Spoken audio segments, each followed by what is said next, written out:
সব মেয়েদেরকেই বিয়ের পরে শ্বশুর বাড়ি যেতে হয়। দিদির বিয়ে যাচ্ছে বল। আর কেউ আমাদের জ্বালাবে না রে। আর কেউ জানাবে না আমাদের, কেউ ডিস্টার্ব করবে। ঘরটা পুরো ফাঁকা হয়ে যাবে। দিদির রুমে আর কেউ থাকবে না বল তাহলে। আমি থাকবো, ওর রুমে আমি থাকবো। তুই থাকবি কেন? আরে এত কেন কাঁদছিস? এবার একটু চুপ কর। বৌদি, এখন আর উল্টো পাল্টা খরচা করলে হবে না, বুঝলি?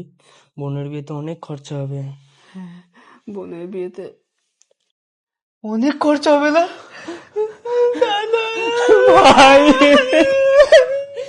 ওই দেখ, তোর কান্না দেখে আবার তোর দাদা ভাইয়েরাও কাঁদছে। দাদা ভাই, তোরা কাঁদছিস কেন?